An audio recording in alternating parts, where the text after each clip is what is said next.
Bonjour à tous, Geoffrey Brochet, formateur, coach, conférencier et fondateur de la méthode Puissance Mentale. Aujourd'hui, j'ai la chance d'être avec Sandrine. Bonjour Sandrine. Bonjour Geoffrey. Donc Sandrine, je l'ai rencontrée un petit peu par hasard, même si je suis pas fan de dire qu'il y a des hasards dans la vie. En fait, à un moment donné, j'ai voulu faire une conférence en récoltant en fait des fonds pour une association. J'ai cherché une association, peut-être que vous avez vu sur la page Ma Puissance Mentale, à un moment je recherchais des associations et il y en a eu pas mal. Et j'ai eu beaucoup de personnes qui m'ont dit il y a telle association.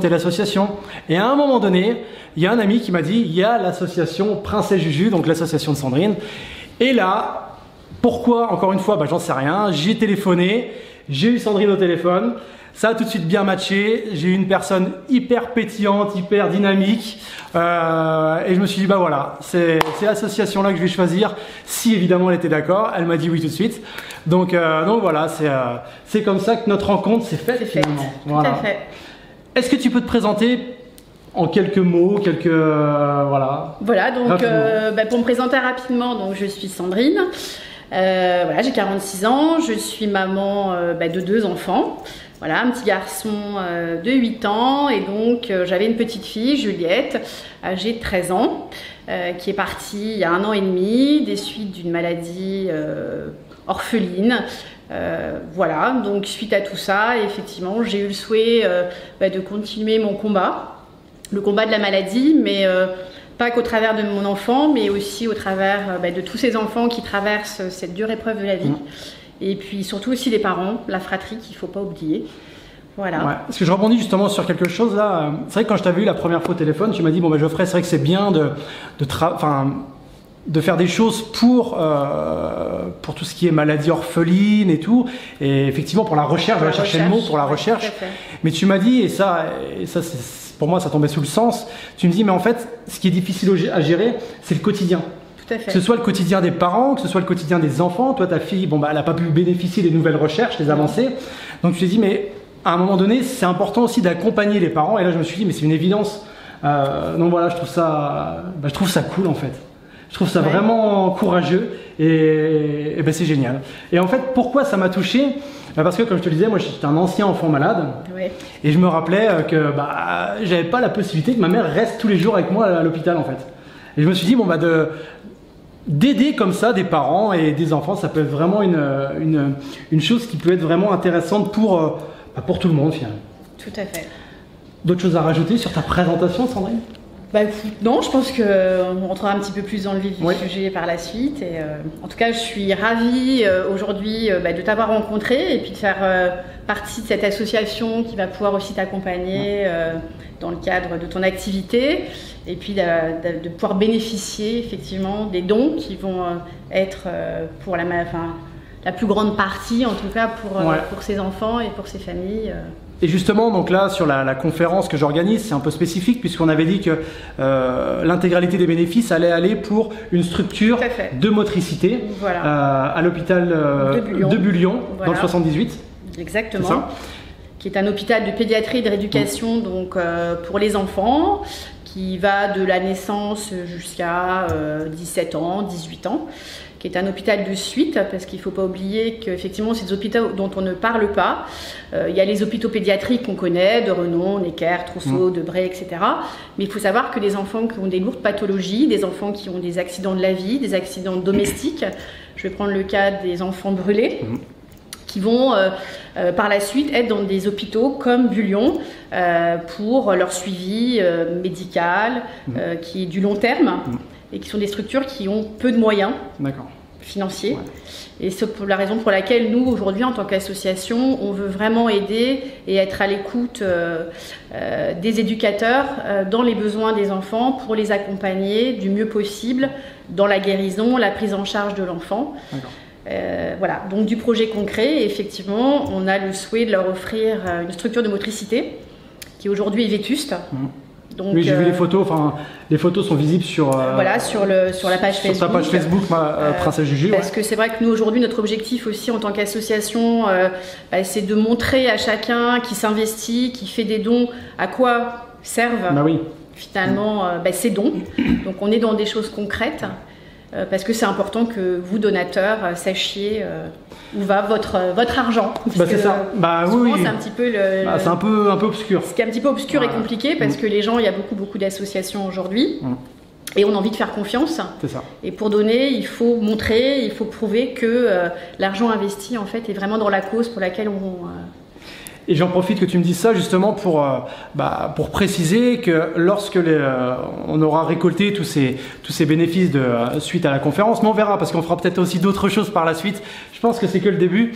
Vous saurez clairement où est allé votre argent. Vous aurez des photos, c'est vraiment en toute transparence. Ah, tout à fait. C'est pour ça d'ailleurs qu'il y a des personnes qui m'avaient dit mais pourquoi, tiens, il y a une personne qui a son enfant malade, elle souhaiterait acheter quelque chose chez elle. Là, j'ai pas pu répondre en disant oui, parce que moi, je privilégie vraiment une association pour que les gens sachent où va l'argent. Et sachant que ça, on peut aussi le faire. C'est-à-dire qu'aujourd'hui, notre association, en plus, elle est aussi bien dédiée aux hôpitaux, mais elle peut être aussi dédiée aux écoles spécialisées dans lesquelles ma fille a été. Donc, je connais les besoins, mais ça peut être aussi des familles qui ont des besoins à la maison de matériel spécialisé, auxquels nous, on va peut-être pouvoir répondre parce que la sécurité sociale, parce que les prises en charge, malheureusement, sont très faibles. Je l'ai connu. J'ai été également aidée par des associations. Donc, nous aussi, on est à l'écoute des parents qui sont dans le besoin, et si on peut demain répondre à un besoin qui est important pour le confort, le bien-être de l'enfant dans le cadre de sa pathologie, on est tout à fait ouvert. Super. Voilà. Excellent. Alors Sandrine, comme ça là, moi d'un œil externe, je pourrais penser, mais je me dis mais pendant 13 ans, elle a mené un combat. Oui, c'est un combat. Voilà, c'est un combat de tous les jours. Et comment tu t'es dit, quand est-ce que, je sais pas comment dire, mais quand est-ce que tu as pensé à te dire mais le combat il est terminé, mais je vais continuer quand même?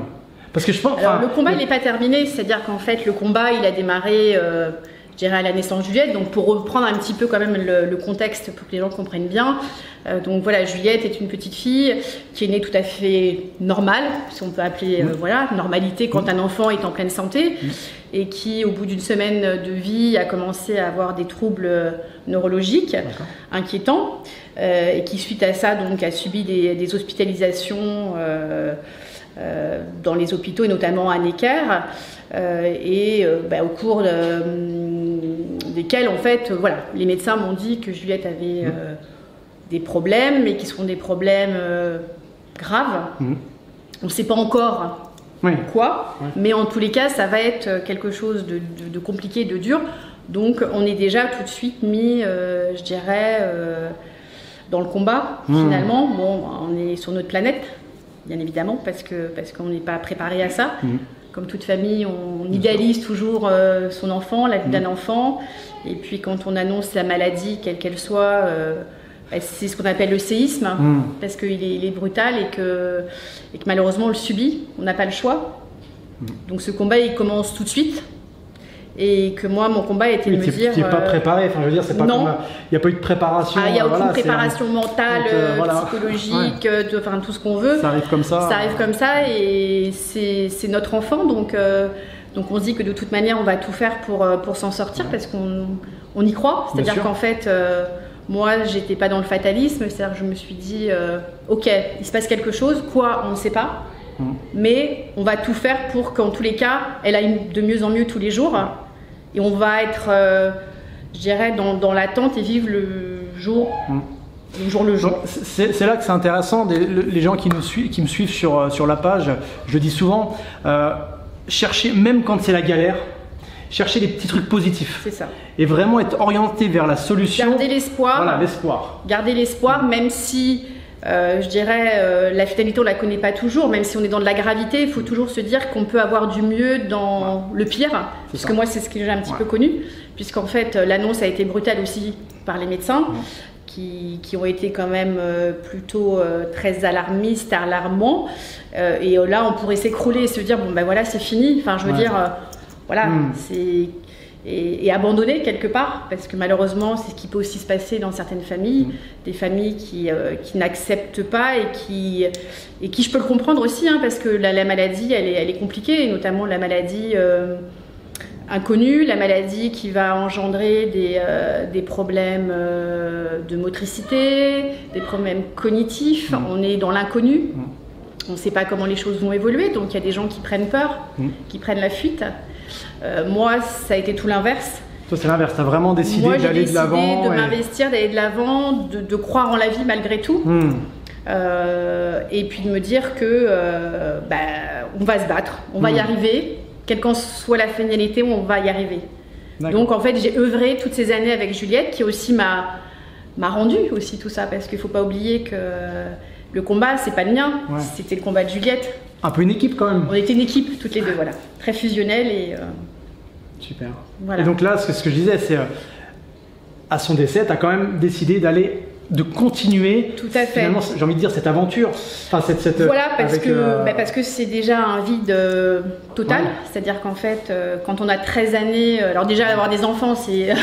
on le sait tous. Ça occupe le quotidien. Ça occupe le quotidien. D'avoir une enfant handicapée, malade, ça occupe davantage. Et c'est vrai que moi, ma vie était un petit peu cadrée... orientée en fonction des besoins de Juliette, et que le jour où elle est partie, ça a été un vide total. Donc l'absence de mon enfant, mais l'absence aussi de tout mon rythme qui était déstructuré. Et je me suis dit, on ne va pas s'arrêter là. C'est-à-dire que tout ce que j'ai pu investir toutes ces années pour Juliette, on va le continuer, ce combat pour les autres. Et puis je pense que Juliette, elle va en être fière. Et puis Juliette, c'est grâce à elle aussi, parce que Juliette, c'est ma force de tous les jours. C'est grâce à elle que je suis ce que je suis, la personne que je suis, la maman que je suis, puisque j'en ai aussi mon petit garçon de 8 ans. Oui, qu'on a vu tout à l'heure, là, qui gambade un peu partout. Qui est en pleine forme, et voilà, c'est mon petit rayon de soleil. Mais tout ça, c'était ma vie. Et aujourd'hui, au travers de tout ce que j'ai pu vivre, les personnes que j'ai pu rencontrer, parce que c'est aussi la maladie, c'est aussi de belles rencontres. Oui. Il ne faut pas oublier. Que ce soit dans le monde hospitalier, dans le monde de tous les jours, c'est des belles rencontres que j'ai pu faire. Et voilà, donc aujourd'hui, mon souhait, c'est de continuer. Et puisque tu as pu vivre, toi, durant 13 ans, de cette expérience, tu vas pouvoir aussi aider les gens qui ça leur tombe un peu sur la tête. Aujourd'hui, voilà, exactement. Dire, le traverse et le vivre. Voilà, c'est la raison pour laquelle quand on intervient dans les hôpitaux, notamment l'hôpital Necker, où on est en convention de partenariat, où là on est moins dans, je dirais, le besoin, dans l'attente du besoin du soignant, parce que voilà, l'hôpital Necker, beaucoup d'associations, a des moyens quand même. Donc là on est plus dans, on donne de soi, c'est-à-dire qu'on donne du temps, on rencontre les familles, on rencontre les enfants, et même encore aujourd'hui, j'ai des familles que je continue à voir, hors hôpital, c'est-à-dire qu'on s'est rencontrés dans le cadre de nos interventions, et aujourd'hui on a toujours une continuité. Tu as vraiment fait comme un réseau d'entraide. Voilà, et puis pas que de l'entraide, c'est aussi un échange humain, une amitié. Là, voilà, samedi dernier avec Elliot, qui a rencontré un petit garçon qui est donc atteinte d'une maladie très, très lourde. Voilà, donc il a rencontré ce petit garçon, et aujourd'hui, on a créé des liens avec cette famille. Et voilà, c'est les choses de la vie. C'est comme on dit, il n'y a pas de hasard. C'est ça. Voilà. Et donc toi, tu as toujours été orienté vers le positif, même quand c'était la grosse galère. On en parlait juste avant. Tu me dis, évidemment, il y a des hauts. Il y a des hauts, il y a des bas. Et puis il y a des bas. Et ça, c'est logique aussi. Qu'est-ce que tu fais? Qu'est-ce que toi, tu mets en place quand tu es dans les bas? C'est-à-dire, qu'est-ce que tu tentes de mettre en place? Parce que des fois, je suppose que ça, tu dois ramer pour remonter. Alors, c'est beaucoup d'énergie. C'est énergivore. C'est énergivore. Alors moi, je vais être dans les extrêmes, c'est-à-dire que soit je vais avoir besoin de me recentrer sur moi-même, c'est-à-dire que je vais me mettre dans ma bulle. D'accord. Voilà, où je vais être seule, où je vais avoir besoin un petit peu de me recentrer, de te mettre à l'écart, me mettre un petit peu à l'écart, parce que justement c'est cette énergie, c'est ce besoin de se ressourcer, et que quand on n'a plus d'énergie à un moment donné, c'est vrai qu'on une espèce de carapace qui fait que toutes les énergies extérieures, on essaye un petit peu de de les évincer pour essayer de se ressourcer intérieurement, ou à l'inverse, je vais être dans une hyperactivité, je vais devoir m'occuper pour ne pas penser. Donc voilà, je vais jardiner, je vais aller faire du sport, Quand tu me dis ça, ça me fait vraiment penser à quand tu es dans ta bulle, un peu comme de la méditation, tu te recentres pour que l'énergie interne remonte tranquillement. C'est ça. Et quand tu extériorises, c'est comme pour chasser un peu tout ce qui est négatif à à l'intérieur, c'est une façon de de te retrouver. De me retrouver, voilà, exactement. Donc je suis vraiment dans les deux cas extrêmes, donc ce qui n'est pas toujours évident pour les gens qui vivent à mes côtés. Il ne faut pas oublier aussi, parce qu'on parle de soi, mais il faut aussi savoir qu'il y a les conjoints, les enfants, et que il y a des moments où c'est pas facile pour eux aussi. C'est sûr, c'est sûr. C'est pas toujours facile. Et justement, quel conseil tu pourrais donner, encore si on pouvait parler de conseils, mais je trouve pas d'autres mots, donc on va dire le mot conseil, à des gens qui vivent un drame actuellement, que ce soit des enfants malades, que peut-être la perte d'un proche, peut-être d'autres choses. Toute épreuve de la vie. Toute épreuve de la vie, mais vraiment très très difficile et qui sont vraiment au fond du gouffre, quoi. Quel conseil, toi qui as vécu vraiment cette situation, qu'est-ce que tu pourrais leur dire là maintenant? Si tu les avais en face de toi, là, qu'est-ce que tu pourrais leur dire? Comme ça, qu'est-ce qui te vient à l'esprit? Alors des conseils, je dirais que voilà, on n'est jamais bon conseiller, c'est-à-dire qu'après c'est un petit peu fonction des histoires de chacun aussi, parce que faut pas oublier qu'on a chacun nos propres histoires et on a chacun nos expériences, on a chacun notre personnalité. Maintenant, c'est de croire en la vie malgré tout, voilà, que ça soit pas des fatalités. Je pense que tout ce qui nous arrive dans la vie est une épreuve. Et l'épreuve, elle est là pour grandir, pour nous faire changer, pour nous faire accepter, et puis pour apporter aussi aux autres.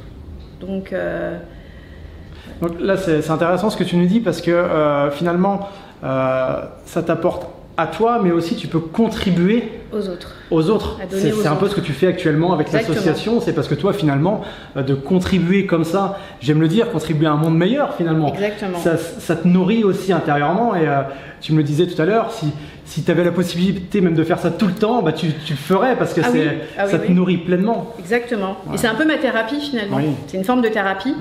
Aussi parce que ça me permet de parler, parce que je parle de l'association, je parle de l'histoire de Juliette. Donc Juliette, pour moi, elle est toujours présente indirectement. Cette association, c'est aussi une façon de continuer à la faire vivre, parce qu'elle existe grâce à elle, pas grâce à moi, puisque c'est Prince et Juju, et que cette association, elle est tout à son honneur, parce que je suis fière de qui elle était, et que si aujourd'hui, avec cette association, on peut rendre un petit peu, je dirais, de jours meilleurs aux enfants et aux parents, j'en suis ravie. Et puis si mon expérience de maman, vivant la maladie, vivant le deuil, puisqu'aujourd'hui, voilà, je fais partie des familles qui ont perdu un enfant, si je peux aider des familles à être dans la communication aussi, à parler, parce que c'est vrai que c'est pas évident de parler. Pas rester seul finalement. Et pas rester seul. Et moi, ce qui m'aide aussi, c'est ça, c'est que je suis quelqu'un qui communique beaucoup, et moi j'ai besoin de parler. J'ai besoin de parler, j'ai besoin de faire exister mon histoire, parce qu'elle fait partie de mon livre. La page n'est pas fermée, c'est un nouveau livre, c'est un nouveau chapitre de ma vie, mais voilà. Super. Quel conseil tu pourrais... Alors encore une fois, je dis conseil, mais les gens vraiment prennent le mot qu'ils veulent. Quelle clé, ça serait plus approprié, tu pourrais donner à des gens qui n'ont pas, qui ne vivent pas forcément de drame actuellement, mais qui se sentent pas bien dans leur vie actuellement. Tu sais, qui sont...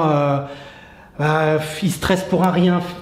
Et ils le savent, ils s'en rendent compte parfois, ils disent bah oui, il y a des gens comme toi qui ont vécu des drames, et par rapport à toi, même si j'aime pas qu'on compare, mais ils n'ont pas grand chose, mais ils sont quand même très stressés, très tristes aussi.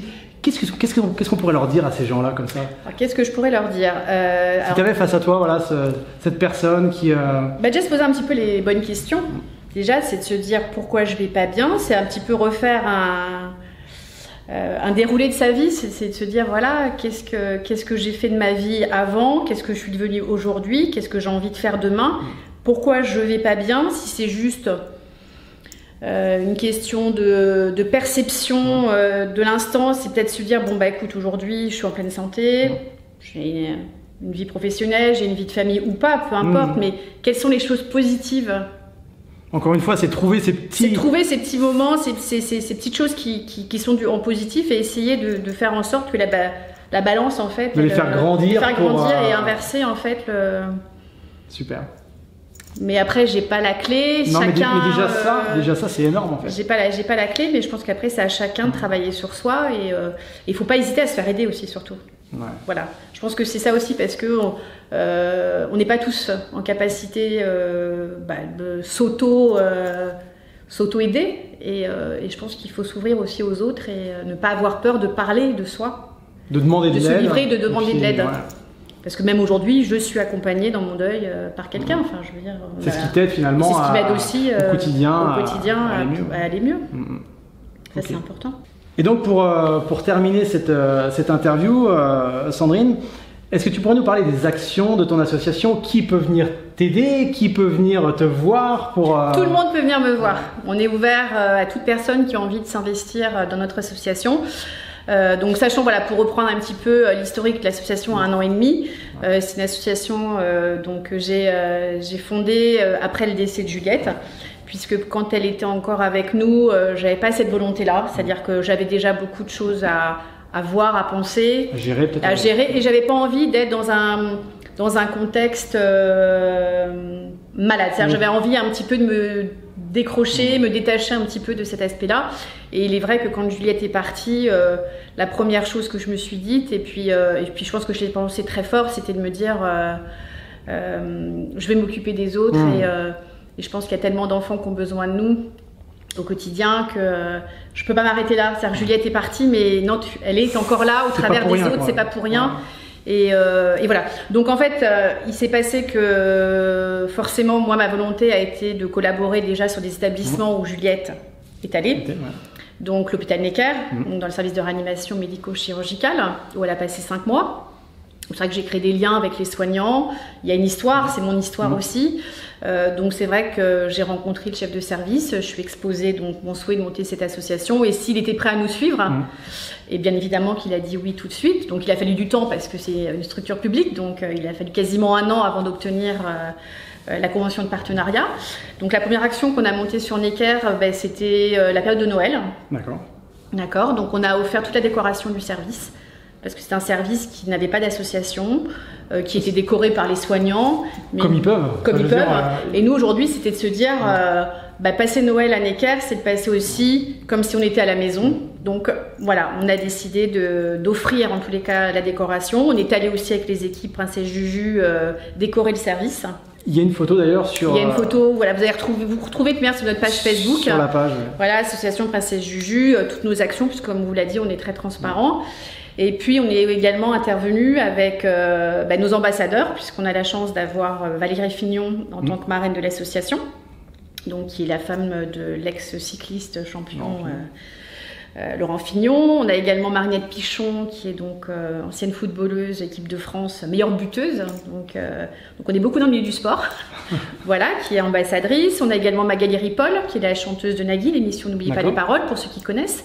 Et donc, on s'est tous fédérés au mois de décembre pour aller passer un petit moment avec les familles dans les chambres, avec un petit moment musical. On a offert des cadeaux, on a partagé avec les familles pour embellir un petit peu ce quotidien, leur apporter un petit peu de légèreté. Et puis nous, comme on dit, c'est le sourire qui est important. C'est-à-dire que quand on rentre dans une chambre où les parents sont un petit peu fermés, parce que c'est vrai qu'on arrive comme ça, mais c'est vrai que dès qu'on se présente et qu'on dit aux gens, voilà, je vous comprends, j'ai été là il y a quelques mois, les gens tout de suite se sentent rassurés. Et puis finalement, quand on en repart, il y a le sourire et puis c'est un grand merci surtout. Et ça, c'est une des plus belles choses que l'on peut recevoir. Bien sûr. C'est voilà, quand on a fait. Donc voilà, donc ça c'était sur Necker.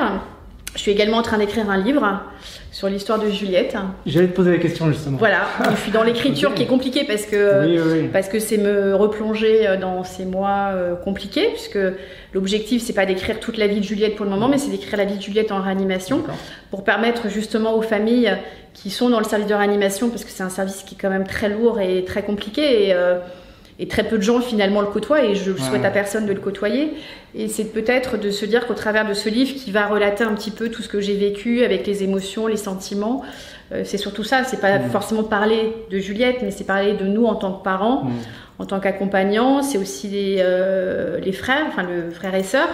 Juliette avait aussi demi-frère et demi-sœur, donc c'est de se dire, ces parents, quand ils vont pouvoir lire ce livre qui leur sera remis par les soignants, c'est se retrouver, se dire finalement, je pense ça, mais mais je ne suis pas le seul. On n'est pas tout seul. On n'est pas tout seul et peut-être que ça va ouvrir la communication aussi avec les soignants parce qu'il faut savoir qu'il y a des entretiens, parce qu'il y a des prises de décision. Hein. La réanimation, c'est soit très court, soit assez long, mais c'est aussi malheureusement des pronostics vitaux engagés quand on est là, quand on est en réanimation et qu'il faut garder l'espoir.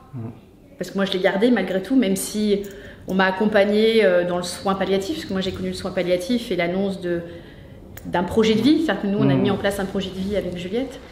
Et ce livre, s'il peut aider les familles justement à communiquer et à pas accepter, mais en tous les cas, à pouvoir écouter les soignants parce qu'il est important que... Mais c'est compliqué. Après, chacun le vit à sa façon. On en reparlera de toute façon sur la page aussi. Voilà, exactement. Mais ça va prendre un petit peu de temps parce que voilà. Ensuite, on a donc cette convention de partenariat avec l'hôpital de Bullion, où Juliette a aussi passé une année complète en internat suite à une opération de la colonne vertébrale, une arthrodèse. Et où là, donc, comme on l'expliquait, on est plus à l'écoute des besoins en fait des services. Et avec l'éducateur, le cadre éducatif, c'est de lui dire voilà, aujourd'hui, posez-vous avec vos équipes, montez-nous des projets concrets avec des objectifs, avec à qui sont destinés le matériel, les jouets, etc. Et comment nous, on va pouvoir les financer, vous aider. Donc on a offert un baby-foot aux jeunes, aux ados, puisque c'est vrai que c'est un moment un petit peu de, je dirais, entre les soins, etc., l'école et autres, de détente. Et que ça permet aussi de canaliser des énergies, parce qu'on se retrouve aussi avec des enfants qui ont des pathologies un petit peu différentes, avec des problèmes cognitifs, moteurs et autres. Et c'est vrai que dans un cas de crise, puisqu'on l'a connu là-bas le jour où on est arrivé avec le baby-foot, voilà, ça avait été compliqué, il y avait une gestion un peu conflictuelle à gérer, et quand on arrive avec le baby-foot, ça a canalisé toutes les énergies. Et les enfants se sont détendus, on a partagé un moment incroyable. Et c'est pas beaucoup, c'est pas grand chose. Pas grand chose, mais qui sert à embellir le quotidien. Voilà. On a offert également un petit hamac pour les bébés qui ont été à leur demande, parce que ce sont des enfants qui ont des pathologies neurologiques, donc avec des problèmes de gestion corporelle, les brûlés également. Donc c'était retrouver le cocon, retrouver le côté balancier de la maman dans son ventre. C'était le tissu, c'est pas la peau. Quand on touche un enfant qui est brûlé, il a mal. Donc voilà, donc on a offert le hamac, on a offert de la pâte à modeler, puisque les éducatrices n'avaient plus de pâte à modeler et malheureusement pas les budgets. Donc du coup, on a offert beaucoup de pâte à modeler. Et donc là, on a ce projet de structure de motricité. Donc voilà, on est petite association. Toujours dans l'action. Mais on est dans l'action, on est à l'écoute et on espère grandir et que grâce à vous, on va pouvoir faire de belles choses parce que c'est aussi, c'est nous, mais c'est vous. C'est une équipe. C'est une équipe. C'est pour ça que c'est important de le rappeler. C'est aussi grâce à vous qu'on arrive à faire de belles choses et on compte sur vous. Voilà. Simplement. Eh ben écoute, un grand merci Sandrine. Merci à toi en tous les cas.